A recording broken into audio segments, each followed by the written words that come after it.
por la tristeza que me voy, por la alegría que vuelvo a casa, ¿no? Yo digo, no por la tristeza. Hemos pasado muy bien esta semana y bueno, ha sido un tiempo muy corto, pero agradecemos al Señor por esta oportunidad que nos ha dado. Esperamos que en otra oportunidad vamos a tener más tiempo para estar con ustedes. Estaba pensando cómo unir lo de jueves con lo de hoy por la mañana y ahora por la tarde. Los que no estuvieron el jueves, pues voy a resumir. Hablamos un poquito del problema que tenemos de la fe y la razón. Y dijimos que hoy día vivimos en un tiempo en el cual se da más énfasis a lo que es la emoción, a lo que es el sentimiento. Y en ese contexto dejamos un poco fuera la razón, en el sentido que muchas veces por sentirnos bien sacrificamos nosotros cualquier cosa. No nos damos cuenta de la doctrina, o sea, a veces nos interesa muy poco la doctrina o la entendemos muy poco. Y dijimos el jueves que eso obviamente no está bien. Pero eso nos lleva entonces también a otro plano. Sí, estamos enfatizando los sentimientos. Hay un auge de los sentimientos, del sentirnos bien. Entonces también nosotros tendemos a canalizar mal lo que es la búsqueda realmente de la verdadera felicidad. Y eso tocábamos hoy por la mañana. En el sentido que, ¿qué es felicidad? Lo que me haga sentir bien. ¿Y a quién no le hace sentir bien? Digamos, estas cosas que este mundo nos da, en cierta forma, nos hace sentir bien. Pero no necesariamente es el camino correcto. Analizábamos hoy por la mañana el libro de Eclesiastés, hicimos un panorama del libro y llegamos a la conclusión realmente que lo único que da realmente sentido a nuestra vida es temor a Dios y guardar sus mandamientos. Lo demás es pasajero. No vamos a encontrar la felicidad, el sentido de la vida en un esfuerzo humano de tener y acumular cosas o de seguir filosofía de este mundo o cualquier cosa que nos haga sentir bien. Realmente, hermanos, solo el temor a Dios y la obediencia a su palabra, eso es lo único que realmente nos hace encontrar el sentido a la vida. Y eso mirábamos hoy por la mañana. Pero dentro de, digamos, dentro de ese contexto en el cual estamos viviendo, una sociedad postmoderna con énfasis en ese sentimiento, también hay otro problema, que el sentimiento nos lleva siempre hacia aquello que podemos ver, que podemos disfrutar, y en el ámbito de la iglesia nos lleva a pensar que solo las cosas grandes realmente nos dan sentido a la vida. Y de ahí tenemos entonces que tenemos corrientes en todo el mundo de personas que se esfuerzan porque su iglesia crezca más. Y todos queremos que la iglesia crezca. No estoy en contra de que la iglesia crezca. Pero pensamos que solamente las mega iglesias realmente han alcanzado el propósito de Dios para sus vidas como iglesia. Y eso de lo más grande, como que es algo que está en nosotros y siempre queremos lo más grande, queremos lo mejor, lo que más se vea, lo que otros puedan ver. Hay una tendencia en nosotros, en nuestra vida personal y también en la vida de la iglesia. Y por eso es que nunca se sacian estas iglesias de crecer. ¿Y por qué crecen estas iglesias? Llegan a tener muchos cientos y miles de personas. Porque ahí va la gente donde, digamos, lo que anda buscando es sentirse bien, porque le gusta la música, porque le gusta cualquier cosa. Y ahí va, no importa la doctrina, sacrifican la doctrina, sacrifican la palabra de Dios por sentirse bien. Y estas iglesias que les hablan al corazón, que les presentan un evangelio descafeinado, un evangelio en el cual casi no hay demandas, un evangelio realmente presentado de una manera tan superficial que no llega realmente al corazón del evangelio. No hay demandas. Una iglesia donde no se nos demande, que bien, ¿verdad? Una iglesia donde no tengamos que hacer nada, donde no se nos desee participar, donde no se demande una vida agradable a Dios toda la semana, donde no haya una predicación que nos llegue, que a veces nos reta y a veces nos molesta. Y entonces la gente se siente bien que este tipo de iglesias crecen. Y no importa si está en la palabra o no importa. Yo quiero que estudiemos en esta tarde una parábola, dos parábolas. Y nos vamos a ir a Mateo capítulo 13 y vamos a buscar el versículo número 31 al 33. Mateo 13,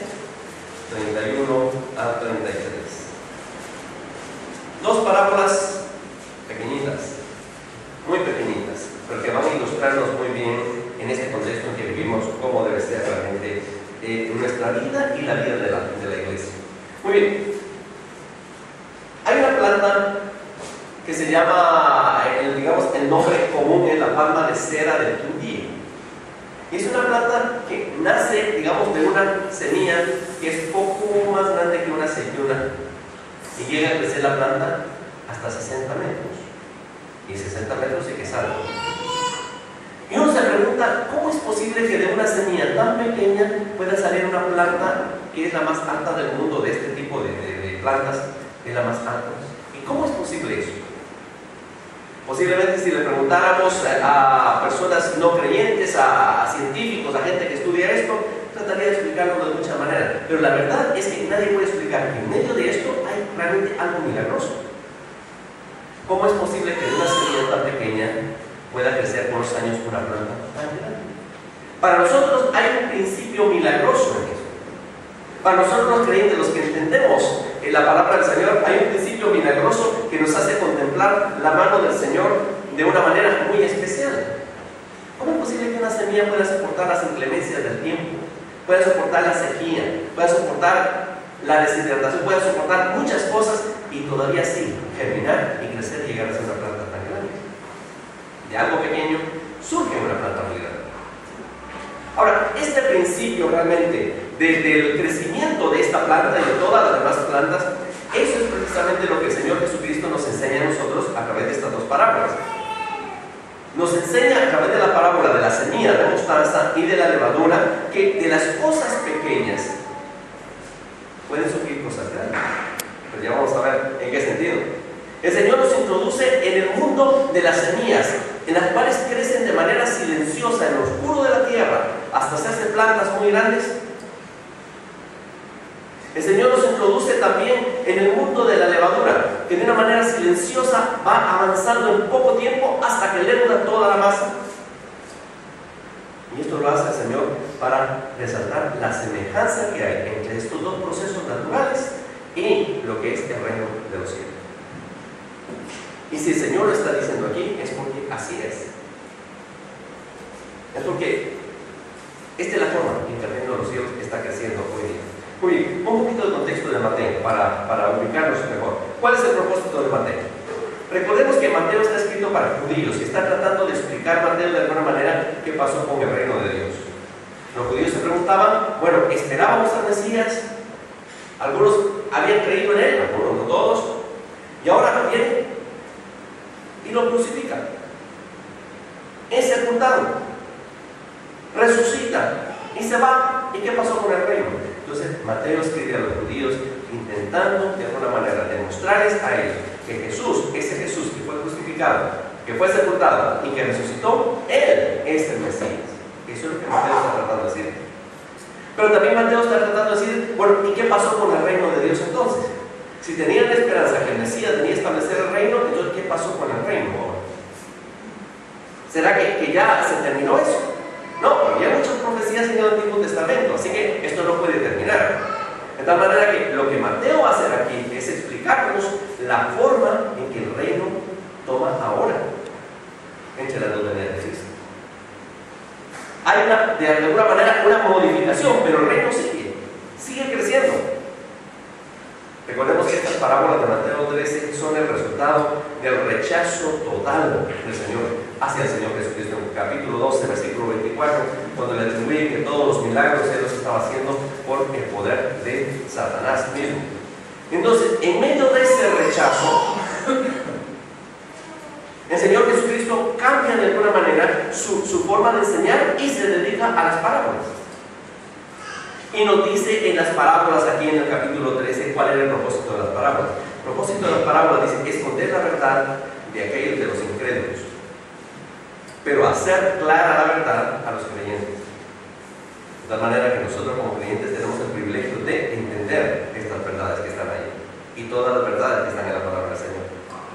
Ese es un contexto histórico. En un contexto teológico, en Jesucristo el reino de los cielos se había acercado. Él lo había dicho desde el capítulo 4. El rey comenzó a predicar, el reino de los cielos se ha acercado.